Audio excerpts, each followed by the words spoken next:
Wow, great innovative things happening that we need to be more integrated into. So thank you so much for that.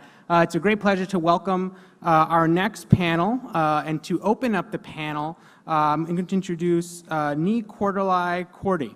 Nii Quartelai serves as a senior advisor and national LGBT liaison at AARP.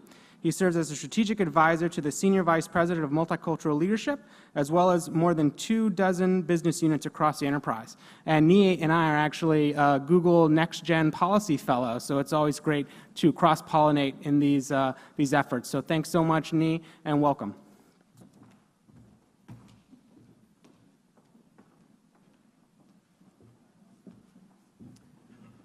Good afternoon. Maybe we should all stand up and just kind of wiggle a little bit. Just stand up and wiggle for a second. Stand up and wiggle because we have a pretty dynamic panel that is preparing to take the stage. Go ahead, stretch and wiggle. And then you can go right ahead and take your seat.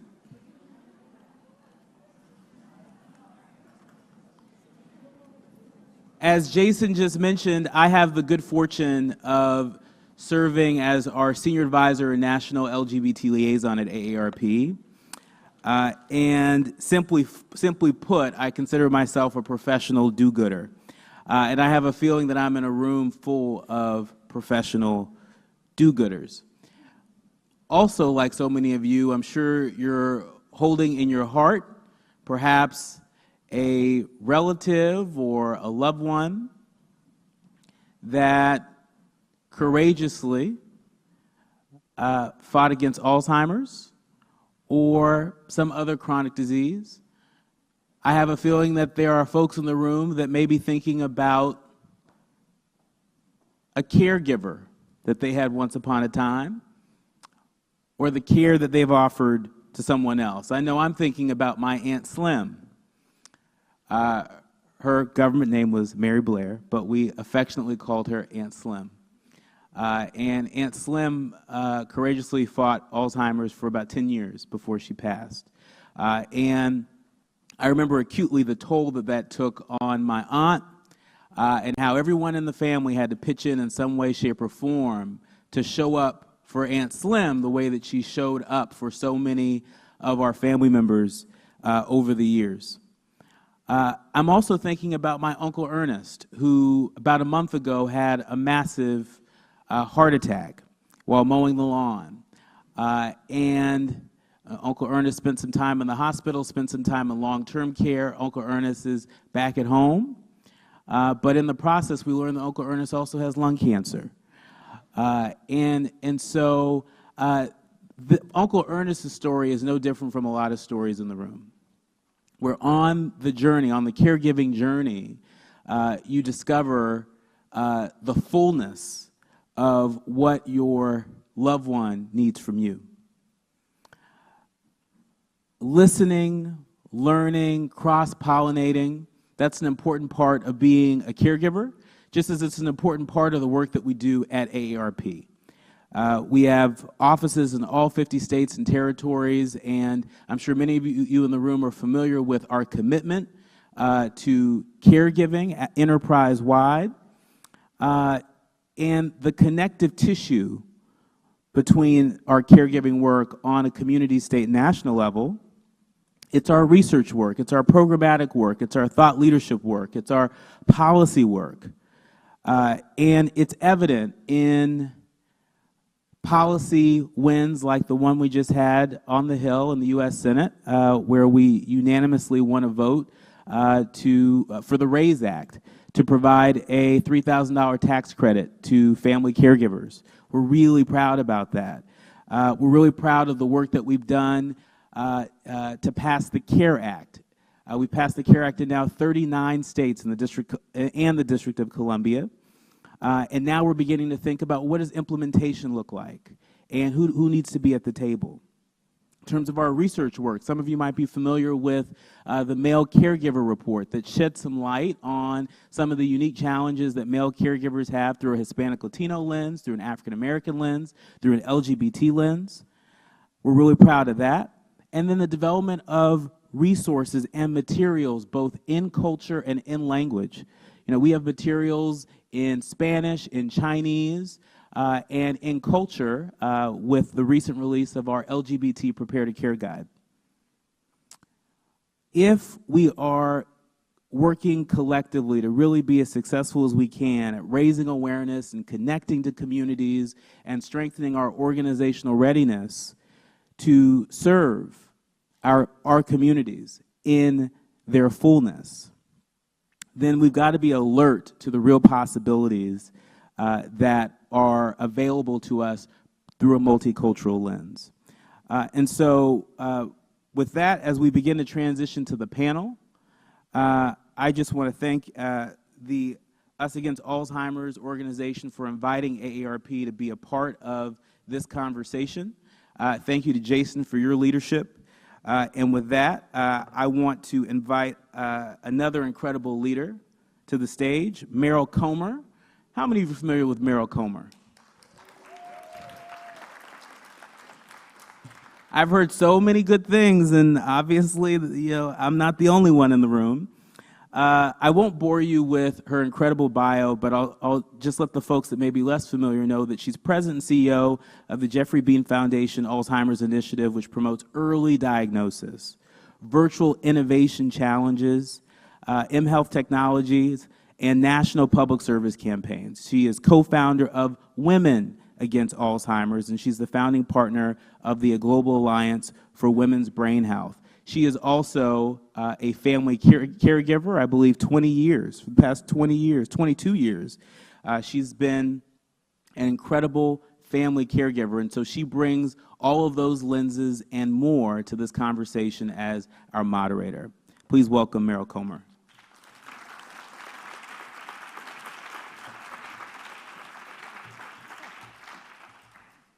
I told him to tell the audience I'm just old and I'm a caregiver of 22 years, and that would suffice. For so many in the room, this is a very personal session.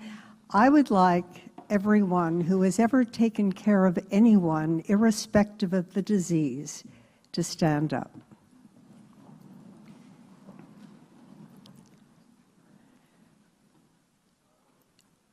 For those who have taken care of loved ones for 1 to 5 years, stay standing. Anyone from 1 to 5 years, stay standing. 5 to 10 years, stay standing. 10 to 15 years. What you are beginning to see is the profile of this disease that is intense, that is over years, and what it does to the caregivers. I know that Dr. Satcher was recognized earlier, but it was Dr. David Satcher, with whom I had the honor of serving on the Alzheimer's Study Group, who taught me that there is no way to talk about disease as a silo. You have to talk about it in the framework of the disparities in the community. And I think that is the lens that we're going to try to address our conversation today. Did I get it right, Dr. Satcher? All right. The other opportunity, and I'm so old that I'm willing to take risks. Marcia Henderson, who is the Associate Commissioner on the Office of Women's Health at the FDA, was invited to moderate this panel. She was supposed to be on a trip. Marcia is in the audience. That is wasted power. So I would love Marcia to take my seat, and I'll just stand. Marcia, are you game? Come on up, Marcia Henderson from the FDA.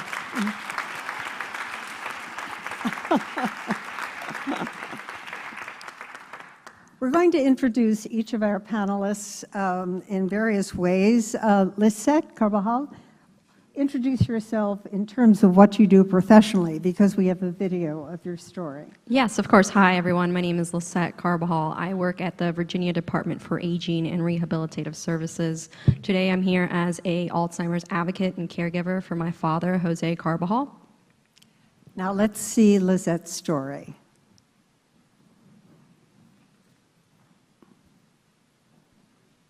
My brother and I are a product of his hard work, you know, and he's not able to enjoy that anymore. I was so used to seeing him go off to work, always being happy and always joking around. And then out of nowhere, you find yourself taking him to work and you realize that he's not the same person that he was. He was such a goofy man, always laughing. So he was my best friend. Taught me how to ride a bike. You think about all these things that you wonder if they remember, and I'm sure that somewhere deep inside he does. But those are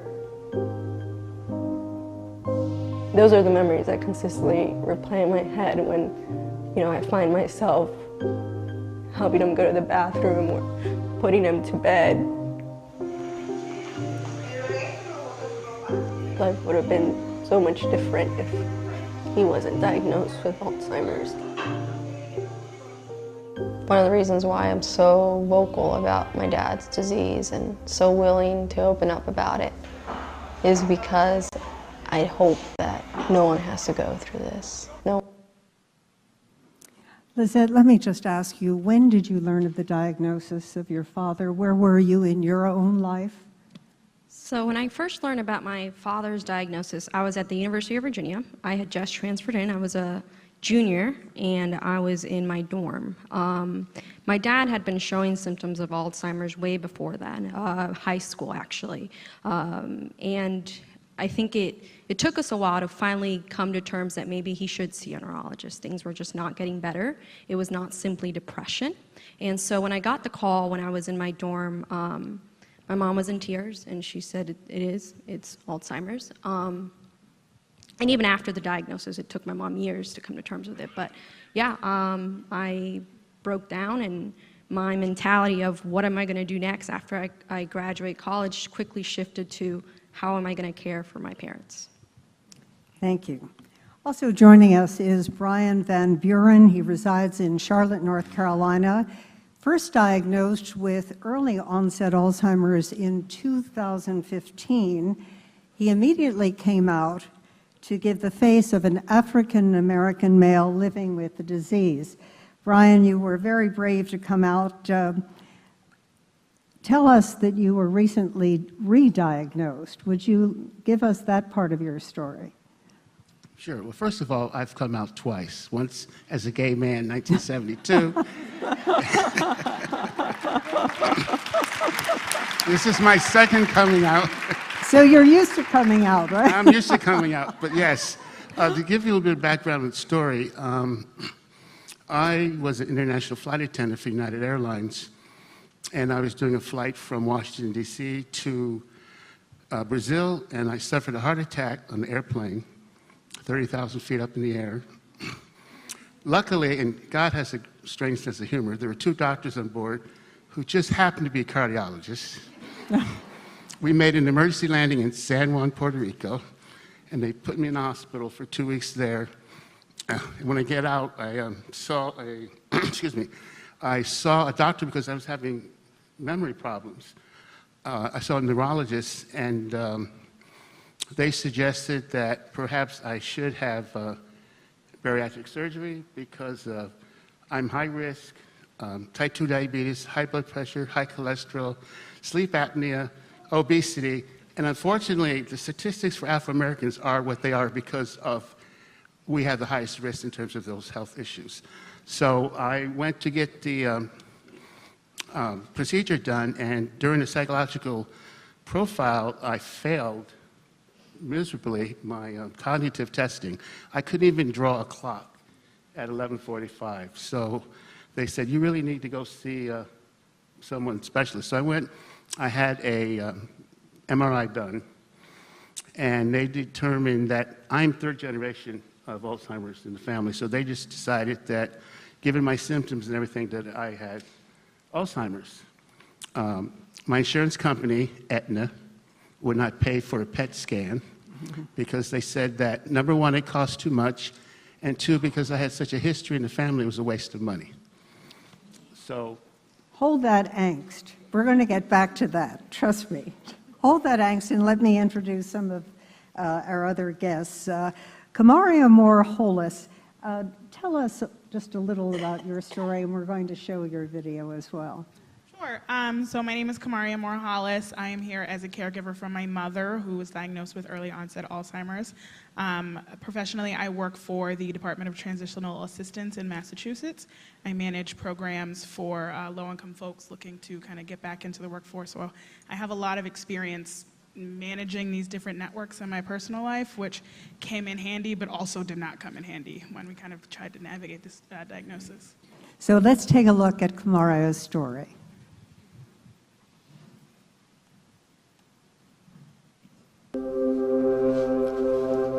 My name is Kamaria. I live in Weymouth, Massachusetts, and I care for my mother, Mary, who has early onset Alzheimer's. She was officially diagnosed probably like 2 years ago, but I think has had something going on for probably 4 or 5 years.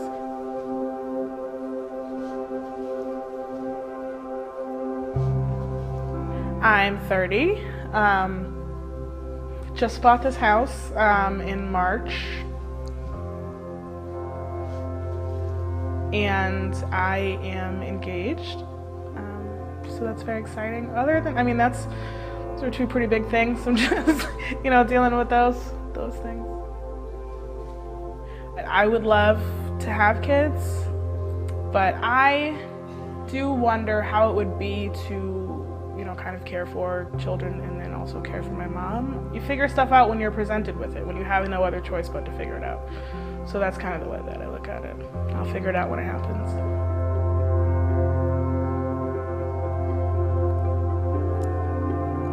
Thank you, Kamaria. Figure it out when you get to it. Is that a millennial attitude, or is that a spirit of we'll work it out? Sometimes I feel like I'm a little too old to be a millennial, so I don't know what the age range is. But I think, I guess it's a spirit. I mean, I'm an only child. My mother is single. So, we have family, but it really was just me and her. So it wasn't really a choice. It was really like, I'm noticing these things happening. I'm noticing that, there's definitely a change in her, and she doesn't really have the ability to take the initiative on it, so I have to. But you were planning for a life for the future, and I think your fiancé, or are you married? I am married now. She got married. He held in there. I think all the men in the room who have supported women deserve a round of applause. You have a good start. You've got a loving man who will support you that way. Yeah. Abed Pena, who is Vice President for Latino Audience Strategies at AARP. What was fascinating about your story to me is that you were able, or you stayed in the workplace even with your personal responsibilities. Can you paint a picture of your life as you were trying to manage both worlds? Sure. As a Latina growing up in New York, a daughter of immigrant parents, I think I've done caregiving my entire life, translating for my parents, taking them to appointments, and just being there for them. In 1997, I had a career change, and I decided to leave New York for Chicago. And my mom was pretty ill. She was diabetic, and when you're diabetic, it just affects all of your organs. And it was a very hard decision, and I became a long-distance caregiver. So traveling back and forth, she would come to see me, video conferencing with doctors, sometimes, it was before the age of social media, lots of phone calls, just always being there for her.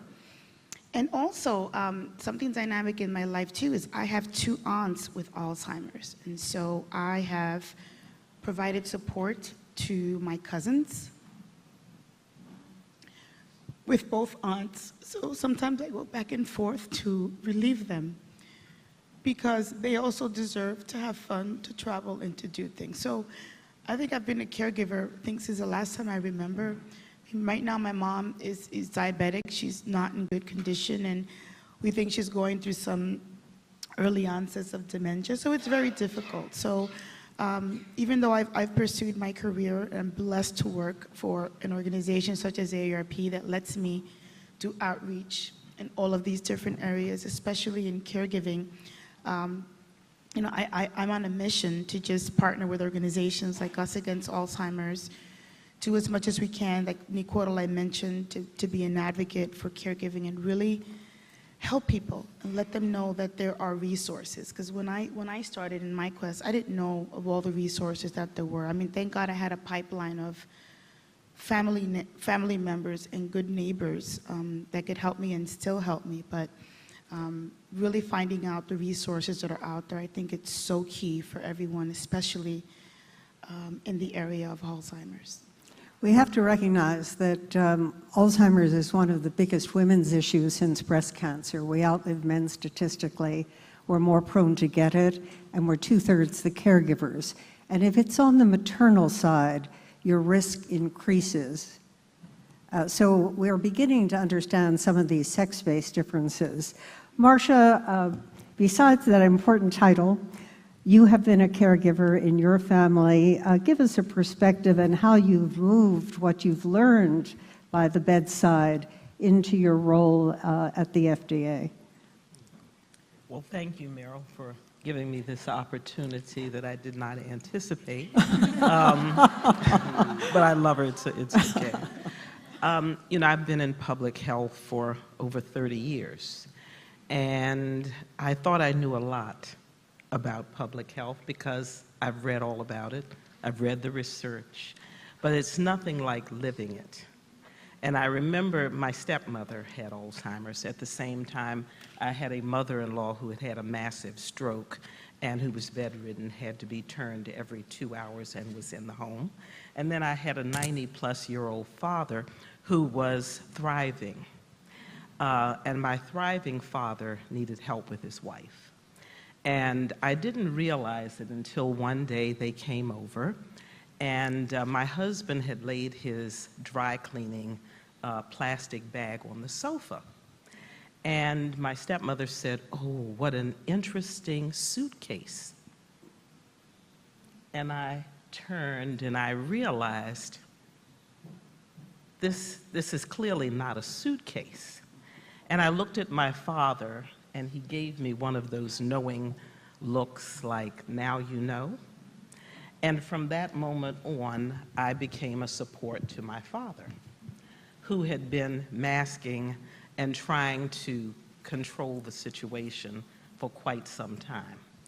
And from learning about the day-to-day challenges, in our case, we had resources. And I realized in going through this experience that we were probably more atypical than most families because there was nothing that wasn't really available to us, whether it was caregivers or a facility that might offer optimal care. We had all of that, but it really didn't change the trajectory. And of course, now in my role at FDA, one of the things that we're most interested in is, of course, a cure, delay, and trying to have people in clinical trials. And I'm so glad that my fabulous director of outreach, Kimberly Thomas, stood up to talk about the role that caregivers play, particularly in the area of trying to get people into clinical trials. And every time I'm around people like us, I learned something. And one of the great things I've learned today is to start saying clinical trials are hope. And we're going to start putting that in our message because it's brilliantly and simply stated. Thank you, Marcia. Let's get back to Brian. Brian, you were first diagnosed with early onset. Correct. How did people respond to you in that diagnosis? Well, one of the biggest insults would be, "You don't look like, you don't sound like you have Alzheimer's." People would say that to me often. So I almost had to validate the fact that I did. How did you do that? I said, "You're not with me 24 hours a day." Okay. And you're not, because I have so many incidents that happen that people just aren't aware of. I've done things like buy 4 TVs in one weekend. I bought 4 cars in the last 5 years. I had mood swings. I would go through depression. I would go through anger. And no one could tell me why. So luckily, a book came out by B. Smith and her husband called, I can't remember, what's the name of the book? Before I forget. So I actually got to go to their book signing, and I went and talked with him, and we had like an hour conversation. And I read that book, and it made so much sense to me. It became my Bible, because it talked about all the things that I was experiencing, going through. I was falling. I had what's called depth perception issues because of the Alzheimer's. And I fell, and I broke my wrist, broke my nose, broke quite a few things. And no one was able to explain to me. My neurologist sucks, big time. I'm not going to ask his name, but, No. but I will ask you, did you see the difference when you were re-diagnosed with MCI? Did people, because what happens is the diagnostics are getting better, but there's great confusion. MCI, what does that mean? Is that dementia? Or what I did don't you really see see in any reaction? difference between the two, to be honest with you. The big symptoms and everything are pretty much the same. My forgetfulness and getting lost and all those things haven't changed at all. How was your experience, Lizette, with the medical community and trying to get help for your doctor and working through the Medicaid system? For us, it was, well, like someone who spoke earlier today, I had access to the resources because I worked in state government, but really, even that network, even having that resource available to me, it still didn't make it easy. Unfortunately, my parents at the time lived about an hour and a half away from where I did, so my sister-in-law really stepped in and filled out the Medicaid paperwork, and being on the phone with her, because she would have to translate, she doesn't speak Spanish, I would have to translate to my mom, I need you to gather X and Y paperwork so that Cassie can fill out the Medicaid paperwork and send it in on time. But there was often times where, I don't know if minority communities, if you've ever experienced this, but my mother did not keep track of paperwork. She was kind of paid the bill and throw it away. And so it was a difficult process. I'm thankful because I had the network access, but it wasn't easy. And of course, waiting to qualify was also a waiting game for us. It was hard.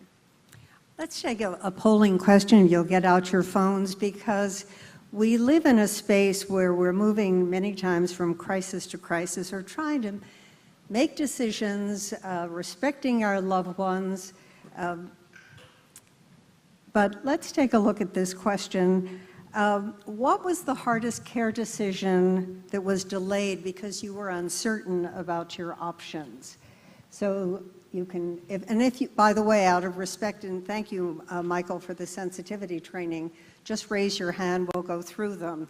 Take away the driver's license, leaving him or her home alone when you go to work, feeling guilty about the move from home to an institution, isolated and feeling you had no options.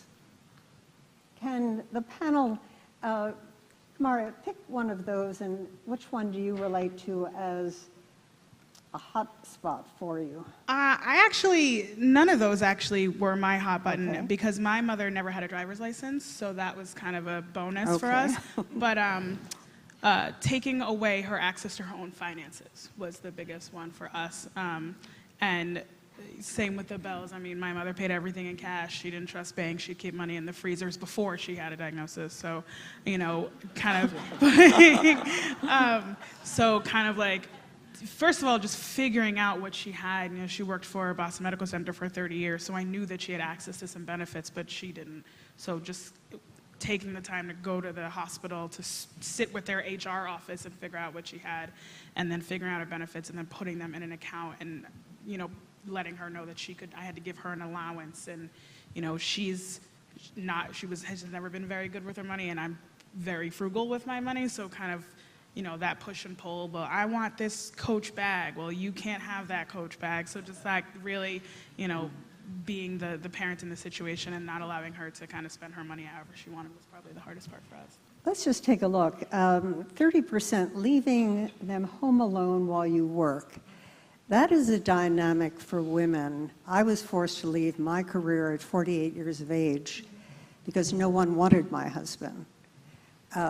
So I left, and what bothers me is that 22 years later, nothing has changed.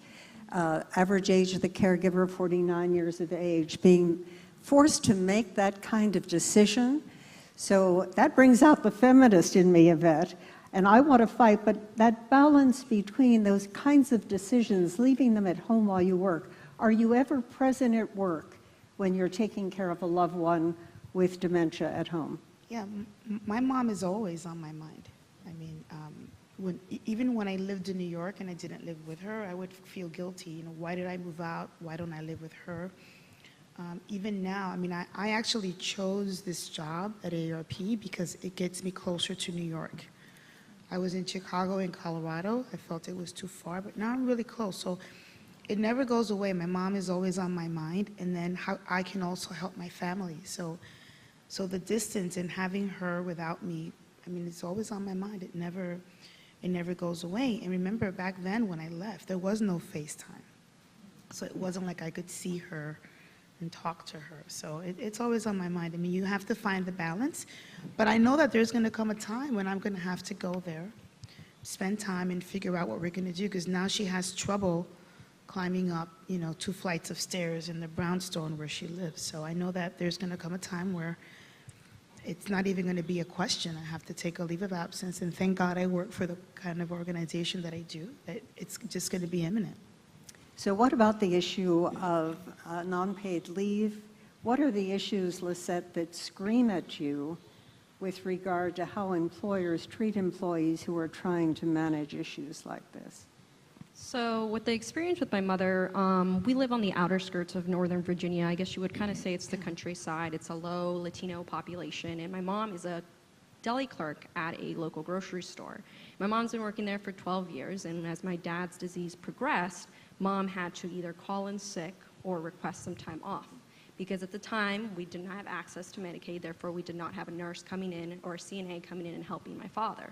Oftentimes he was left by himself at home, and this was during his early stages, but regardless, my mom would sometimes come home to incidents. So when my dad would wake up with a terrible morning, my mom would call in sick, or even times when he had a doctor's appointment, Mom would request from the deli manager if she could have the day off, but if there was an important package that needed to be done or 100 sandwiches that needed to be made the next day, and because my mom was that sandwich person, she could not request off. Well, not that she couldn't, but there was a little bit of a, well, we really need you tomorrow, Carmen. And then she felt that guilt. And while $12, $17 an hour may not mean much to us here, but to her, she was the only one making the income, because by then Dad had to leave his job as a courtesy clerk. And if you don't know what a courtesy clerk is, it's those people that push the carts at a grocery store 30 minutes down the road. It was difficult. And there was many times where I would have to leave my profession at the time. I was working for Governor McAuliffe, governor of Virginia, and luckily the administration understood my situation, and many times I would leave my job from Richmond and drive up at night to go take care of my dad the next morning because Mom had to make sandwiches the next morning. For a lot of families of color, they don't have the option of moving Mom into an institution. I had my mom in a facility for approximately 8 years at the tune of $400,000. Most people don't have that kind of money, so they're forced to stay home, they're forced to quit their jobs or reduce the hours, and it's unbelievable the cost of care. I think it's $3.5 billion now to care for people with Alzheimer's. It's around 15 million caregivers, and it's around $215 billion annually. Care spent, and 24 million spent by Medicaid for families who go bankrupt on this disease. It is bankrupting to the communities and bankrupting to lives. Look at these young faces. That, to me, is where I feel the pain for the next generation. Now, with all they're doing, and I would like to get the next slide up because I want you to, we heard a little bit from Lisette. We all have stories to tell. May we have the next slide?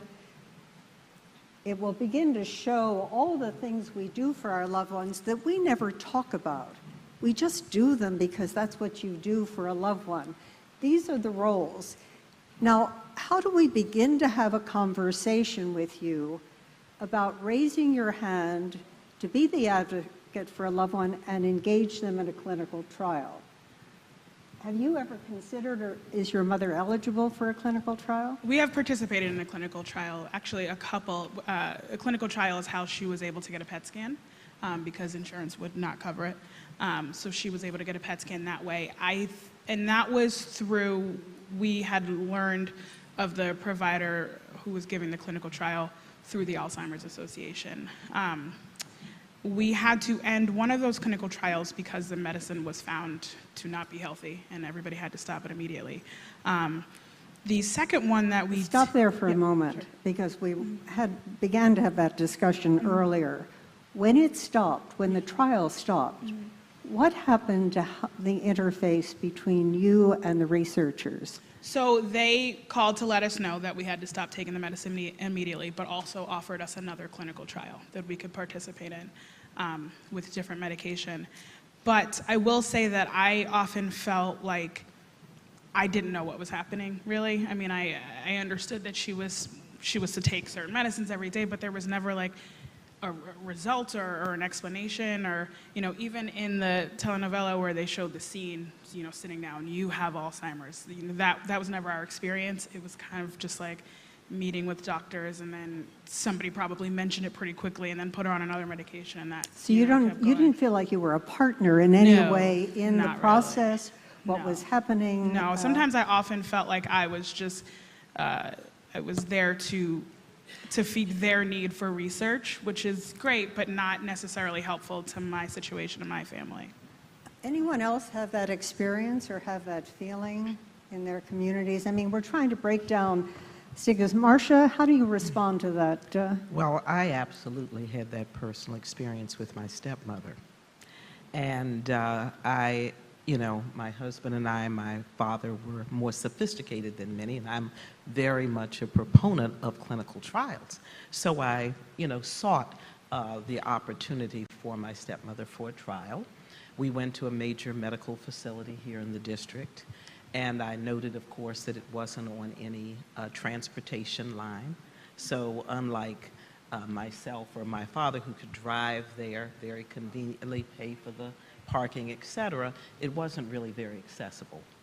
Top state-of-the-art facility, and a trial was identified for her.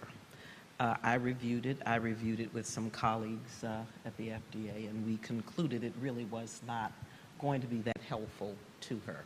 And it actually had some risks that they had not quite identified. And so when I came back to the facility and discussed this with them, I noticed two things. One, they had not given me a full description of what to expect. And two, they were very dismissive of my family's needs. I felt as though we were there more to be guinea pigs than to be participants in a process.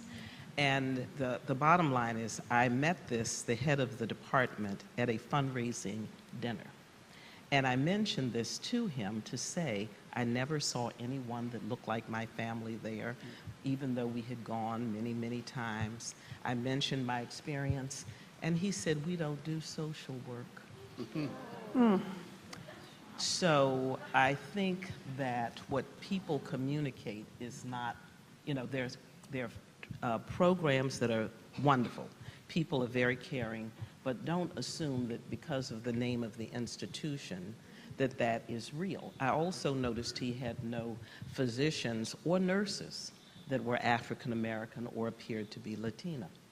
And so that was disturbing in the middle of Washington, D.C. So we have a lot of work to do, and so I've taken some other approaches to deal with that particular director. Thank you. Whoa! Now there's a story behind that story. Brian, who is your advocate? Do you have you're so forthright. I live alone, I'm independent, and unfortunately I've been denied many studies because I don't have a 24-hour care partner. So we are discriminated against as individuals who live alone. All right, so let's push that a bit. Because you're on the council for the Dementia Action Alliance, would you be willing to put wearables on and let them track you? If you raise your hand for research, why should you be denied if you're eligible for? Could I put a band on you? Could I have you wear a shirt? What would you be willing to do in the name of research and helping others? I actually wear a button now that says, I live with dementia. So I make it aware to people, and that's how I get in a lot of conversations. But, I mean, they want a physical person available to help with the research. So they just have plain out said, no, we can't include you in our study. So what does that ask of, Lisette, have you considered a clinical trial for your father? Might he be eligible? Honestly, no, I have not, and I would not know whether or not he's eligible. And you did indicate that there were some aggression problems with your father, really because there was a lack of communication. Yes. Once we qualified for Medicaid, we had CNAs coming to our home, and unfortunately, many of them did not speak Spanish. Again, like I said, we live in a semi-rural area in Virginia, and trying to pull CNAs that spoke Spanish and, most importantly, understood the culture was very difficult. The service agency would often call us and tell us, unfortunately, we don't have someone for tomorrow, which then would lead us to try to find someone to take care of Dad the next day. But really, once Dad, we thought that the issue would be over once he would go to a nursing facility, but we were completely wrong. The nursing facility promised us that there was somebody on duty that spoke Spanish, and really, unfortunately, it didn't even end up working out. Dad had to leave the nursing facility within a few months because the individual that supposedly was on the floor and spoke Spanish didn't work in the memory care unit. It was the one Hispanic person that worked in the entire facility. And so no one knew why Dad was angry. No one knew what Dad was requesting. And there was this language barrier. And unfortunately, my dad has severe aggression. He is just, that's how it was from the very beginning. And so they warned us multiple times, your dad is acting up. And we asked, well, have you tried talking to him in Spanish? What about the individual that you promised us when we first stepped foot in the door? And no, it didn't work out, unfortunately. My cousins have explored the clinical trials, and unfortunately, I think the language barrier was a very big deterrent for them. Because when my aunts, had the beginning of Alzheimer's, they would understand certain things. Things were explained. They did learn about the risks, but my aunts kind of felt like guinea pigs. They did not feel that people understood them. They did not feel that they belonged where they went, and they were irritable. And so my cousins kind of pulled back, and I wonder now if things would have been differently.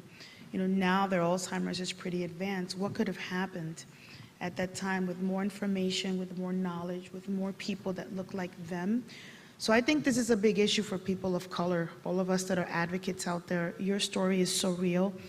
I mean, my cousins have lived through it as well, but it is a big need, and the Hispanic population is only getting bigger. So this is a really, really big issue. And I just wanted to quickly add, I think also it's important to know that for a Hispanic family to be open to the idea of sending their loved ones to a nursing home, there is a huge hurdle you have to overcome before getting there. So first, you have to break the cultural barrier. Breaking that through my mom was very difficult. She comes from Peru.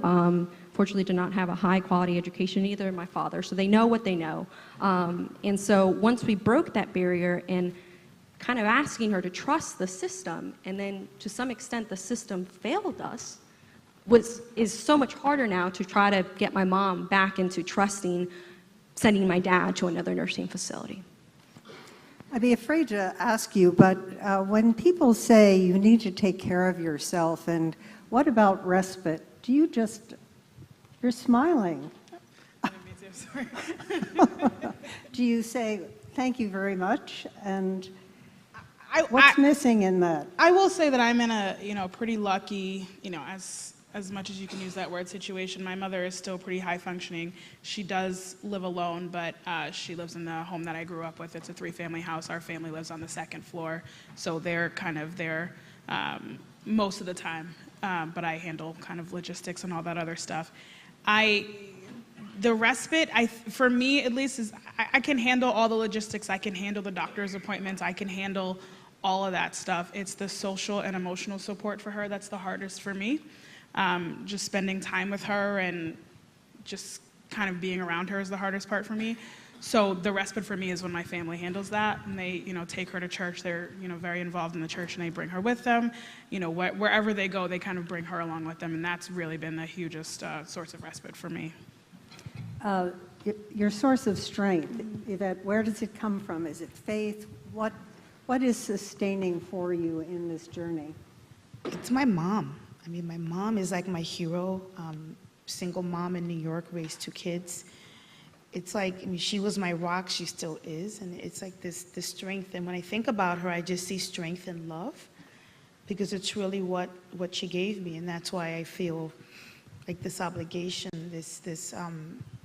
like I have to be there for her. I have to take care of her. I mean, she got me to where I am today, and I just have to give back. And like Lisette mentioned, like the thought of a nursing home is something that hasn't even crossed my mind. And you heard, guys, I mentioned I may have to go back, and it's a reality, and I'm ready for it. It's love, it's her, and she has always been my rock and will always be. Brian, what guidance can you give all of us in terms of sensitivity to those living with dementia? First of all, I would say listen and don't make assumptions. And then when you do ask questions, ask the right questions. And realize that this is a very difficult thing to live with. I was telling a story earlier where I had lunch out near Dulles Airport yesterday, and I wear partial dentures. And I took them out and put them on the table in a napkin. And I got here, realized I had left my dentures out there, so I had to drive all the way back out to Dulles and go through the trash to try to find them. But I do things like that. And one of the difficulties of living alone is that I probably would have gotten diagnosed 10 years ago, but because I didn't have anyone around 24 hours a day to observe certain behaviors that I was exhibiting, it just never came up. And with my job as a flight attendant, I never flew with the same crew all the time, so I was always with a different crew. So some of my behaviors would have been identified much sooner had I had that available to me. And that's a tremendous issue. 50% go undiagnosed. We have a few moments for questions. Any questions in the audience or comments from your own experience? Yes.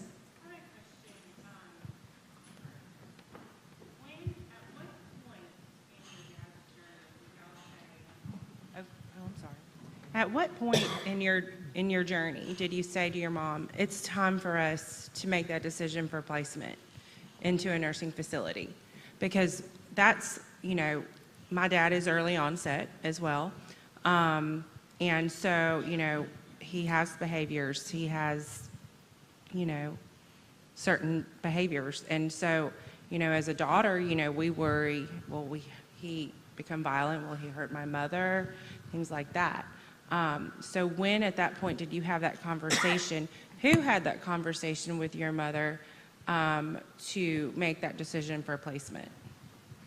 So definitely the experience has been very difficult for my mother. My mother is very hard-headed, and but regardless, I love her, and she would call me every day to tell me something new about my father. And it wasn't a simple conversation. It would her be sobbing on the phone to the point where I knew mentally she was not okay. She was isolated, she was depressed.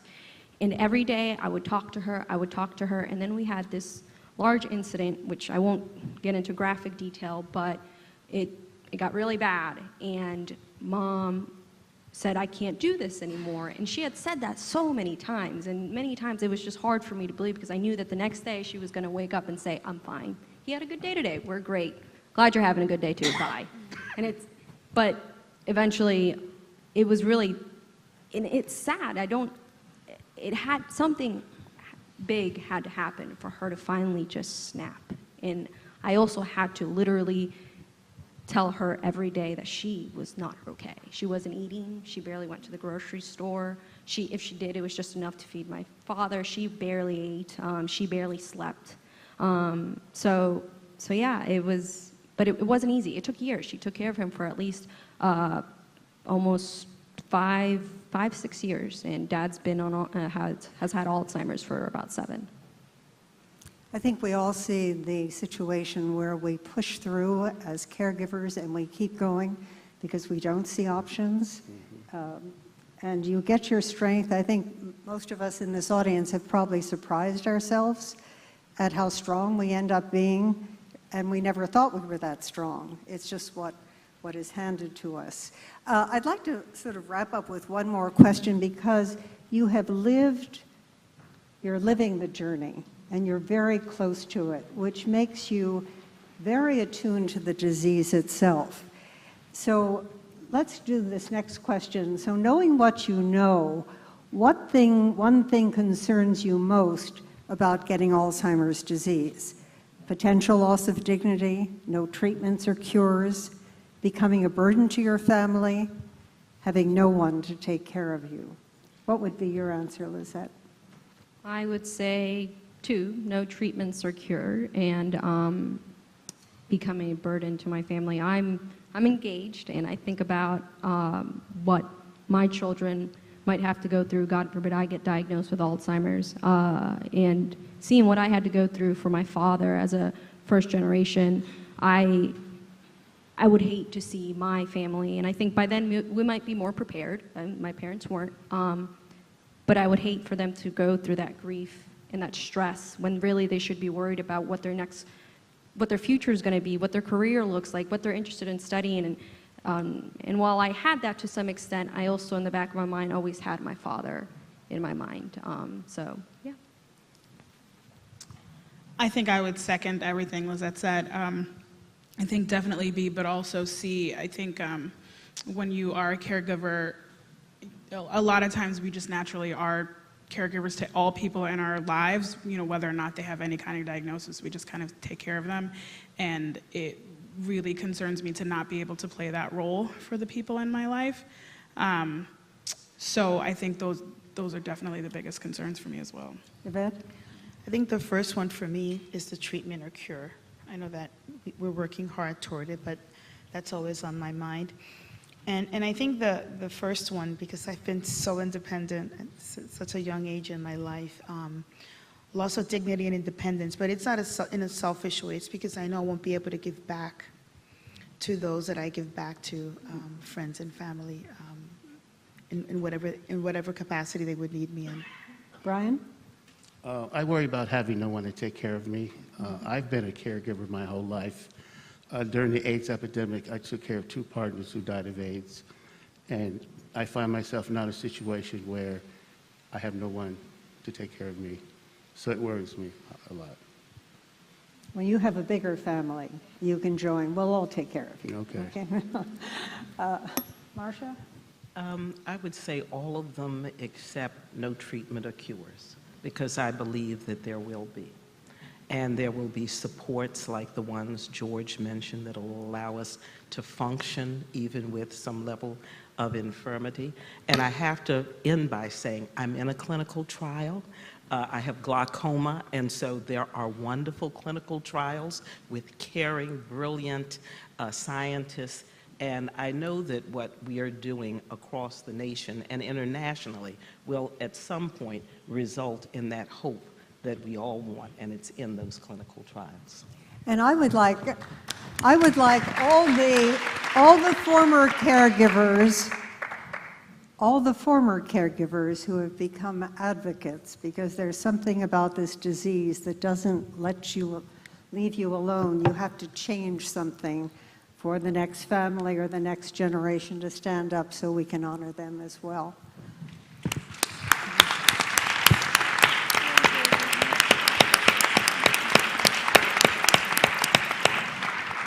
It's a cruel disease. It brings out some of the best in people. So thank you very much. Thank you for joining us. Thank our panel.